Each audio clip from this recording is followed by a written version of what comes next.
So I had a really interesting idea for a video today. I've seen a bunch of other people do it, and I thought it would be interesting to share my daughter's birth story. She was premature. She was born at 27 weeks. So if you want to hear that crazy NICU journey, then just stay tuned.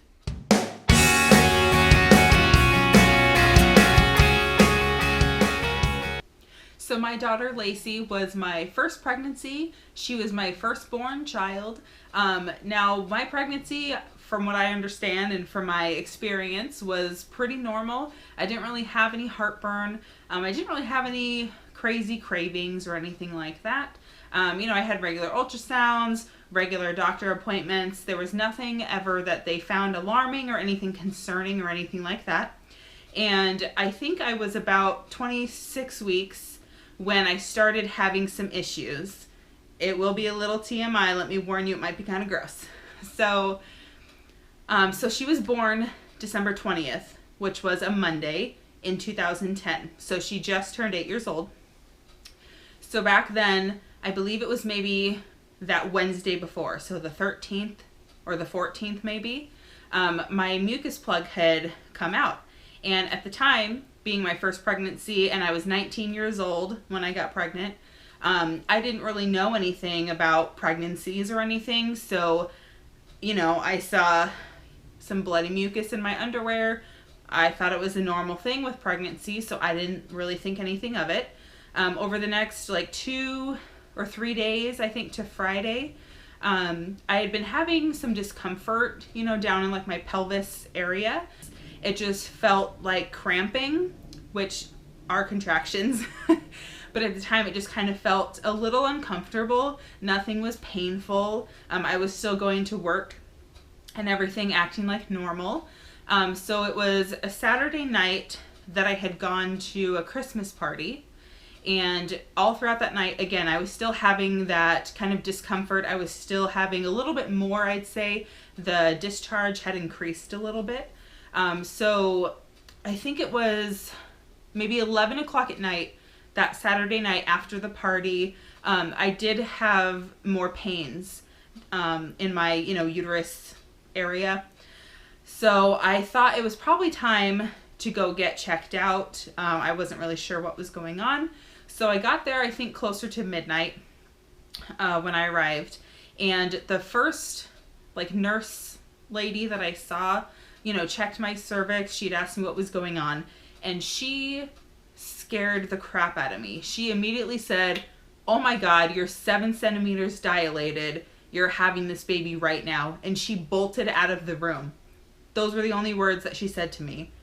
Mind you, I'm 19. It's my first pregnancy. My parents hadn't come with me or anything. My boyfriend was with me, but, so him and I are freaking out. She said I was about to have a baby. In my mind, I'm thinking, I'm not ready. I don't have a crib. I don't have any clothes. I don't have any diapers, anything like that. And back then, I'm not thinking that she's going to be staying at the hospital for a while. Of course, I'm just thinking the baby comes home with you after you have it, right? So she comes back in with some other doctors or nurses or whatever, because at this point, it's an emergency. I shouldn't be having a baby this early. So some other people checked me. They immediately hooked me up to a bunch of IVs and stuff. They gave me magnesium sulfate. That was to help stop the contractions. It's like a muscle relaxer, I believe. It was supposed to help stop the contractions so I wouldn't go into labor, so quickly. They moved me to a different room, gave me more medicine and a bunch of other stuff. At that point, I had called my parents, woke them up because I think it was 1 a.m. by now or something. So I called them and told them what was going on. As I was on the phone with them, the nurses and doctors came in to tell me that I was going to be air vac'd to a different hospital that was better equipped for premature babies. So I've been crying. I'm freaking out. I'm terrified. I'm trying to think, what went wrong? What happened? What did I do that made me go into labor so early? I wasn't sure. So I took a helicopter ride from that hospital to the other one. And I think it's like 4 a.m. now or something, and it's December, so it's really cold. They had covered me with blankets. They'd strapped me to a stretcher so I wouldn't move. They brought my IV and everything with me. They gave me an oxygen mask. But they covered me with blankets. My feet were exposed. Like, I don't know. It was just freezing. It was terrifying. I had somebody, when I was laying down, somebody was sitting at my head, like holding my head and just talking to me the whole time, making sure I was breathing and like, you know, everything was okay. So I couldn't really see anything. You know, in the helicopter, I just, black skies. That's all I saw. So when we landed is when my parents arrived there. I told them that, you know, I was getting air vac, so they met us at that hospital around 4 a.m., I believe. And my parents looked, you know, as distraught as me. So we learned that I would just be staying in the hospital until she was born. She said I would not be leaving the hospital pregnant, that I would be leaving, you know, after I had the baby, however long that took. So obviously by now it's Sunday the 21st. I think they increased the magnesium sulfate. They gave me some other stuff. They were really trying to stop the contractions and stop me from having her be born so early. So I just had to be on bed rest in the hospital, basically. I wasn't allowed to eat or drink anything either, mind you, because, you know, if there was an emergency C-section or anything, you know, that needed to happen, you know, they didn't want anything in my stomach or anything. So I was just stuck in bed doing nothing but trying to not have a baby, not eating, not drinking, nothing. It was awful. So Monday rolls around. They check me again.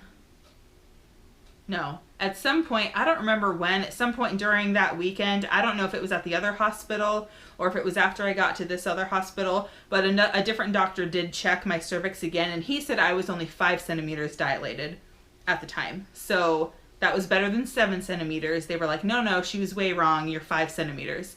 So when Monday comes around, I've still been contracting, and I don't remember what I was dilated to. I think I was at like 8 centimeters on Monday. So I was still contracting and going along in this labor, technically.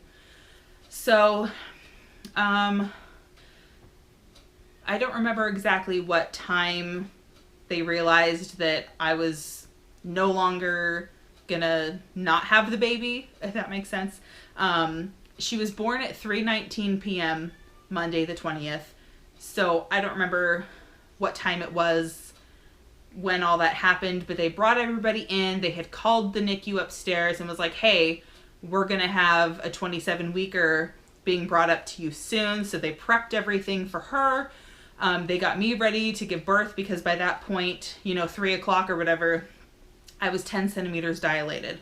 They had to break my water for me because it was just a totally messed up labor. So they broke my water for me. I pushed 3 times. 3 times and she popped out. She was very small. The doctor almost had to like catch her because she just kind of flew out so fast. She did cry right away, which was amazing because at 27 weeks, their lungs aren't fully developed. You know, they don't have anything fully developed yet. So to hear her cry when she came out, I was so happy. I was so happy. They did give me steroid shots and stuff Saturday, Sunday to speed up the development of her lungs and everything else. So she was a little ahead for, you know, her being born so early. So that helped as well. So I didn't get to see her right away. She came out, they took her to the side, cleaned her off and all that stuff. And then they did place her on my chest for 5 seconds, if that. She opened her eyes and she looked at me, and then they took her to the NICU. So they finished up with me, all that stuff. I had called my mom. She got there right after she was born. And then I was there for 2 or 3 days maybe. Afterwards, like, she was so small, I didn't rip. I didn't need an episiotomy. Nothing really happened down there because she was so small. She was 2 pounds, 10 ounces, and 14 3/4 inches long. So she was very small. She was really red. She was really hairy looking. She was just so tiny, you guys. It was scary. So I visited her a lot, obviously. She did have, oxygen mask, an IV going, all sorts of stuff. So I was not able to breastfeed her directly, and she was so small. So every time I would go visit her, I would pump to get my breast milk out, and then she was fed through her feeding tube that way. So that was a difficult challenge. Being near her, though, and seeing her, is supposed to like help make your milk come in. Well, she wasn't coming home with me right away, and I had to get back to work, So I went back to work. I believe it was a week, maybe 2 weeks after having her, because I didn't have her home. I didn't take a normal 6 weeks maternity leave like other moms would. So what I had to do was either spend the night in her room, which I was allowed to do. It was actually good for me to be near her and, pump when I could. And we did kangaroo care where I could hold her, skin to skin and try to create that bond with her, because she was in her little incubator with medicines and tubes and, all that kind of stuff. So I would spend the night there, shower there and everything, get ready, go to work for my 8 hours or 10 hours, and then come back. I did go home some nights or to do laundry, to get things done there, but I pretty much lived at the hospital and work in between. She did have a few things happen. She got a yeast infection in her blood, so she needed a blood transfusion, which I had to sign for, to save her life, basically, because her blood was infected, and I don't know how that happened. There were ups and downs along the way. She was in there for a total of 110 days, so it was just rough. It was really rough going home without a child, stressing and feeling guilty when I wasn't there, having to go to work, or even if I went home to get a good night's sleep, because when I slept there, her machines are beeping, the nurses are checking on her every hour. It's feeding time, have to give her medicine. They would take her away for testing for things and then bring her back. So it was constant interruptions of sleep and stuff, but I wanted to be there for her. So if I went home or I went to work, I had to go grocery shopping, whatever it was, I felt terrible. I wanted to be there with her all the time. So when she did come home, April 9th, 2011 is the day she came home. It was basically like having a newborn baby, She came home with a feeding tube, which was called a Mickey button or a G tube. And that directly went into her stomach because she had really, really bad reflux, And we discovered through me pumping the breast milk and everything that she was lactose intolerant as well. So by the time she came home, I wasn't able to pump anymore because of my work schedule and trying to be with her. I just didn't have the time. I didn't have the ability to keep my supply up. So I did have a huge stock in the freezer because she was eating, she was eating like 3 mLs or 5 mLs of breast milk at a time because she was so small, and all that stuff. So by the time she came home, she was on a special formula. She had a feeding tube, like I mentioned, but she had, I believe it was called a Joey. It was like the machine for a feeding tube. It almost looked like an IV machine that would automatically, push the formula into her stomach. It gave her a certain, amount of ounces or whatever per hour. So that's what I had to do. She couldn't, take her formula by mouth because she would spit up so much. So it directly went into her stomach. So when she came home, she had all this stuff, a heart monitor as well. So I took off work because it was like bringing a newborn home. She was 3 months old, 4 months old by that point, but she was like 5 pounds. You know, she had gained weight, she had done well enough to come home, but I had to learn her.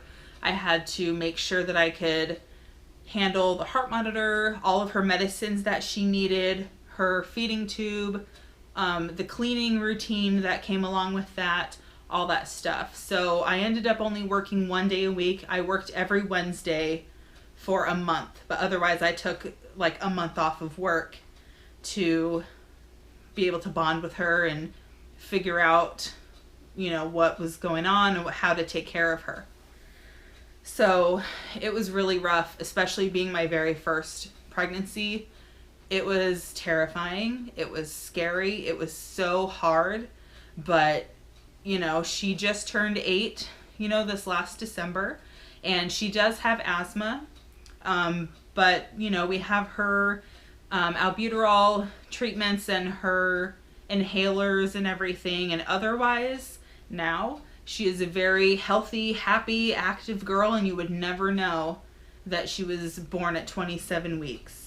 So she has come a long, long way, and I learned a lot going through that experience, and I learned things even with the other pregnancies and everything else. So Lacey is the strongest little girl that I know.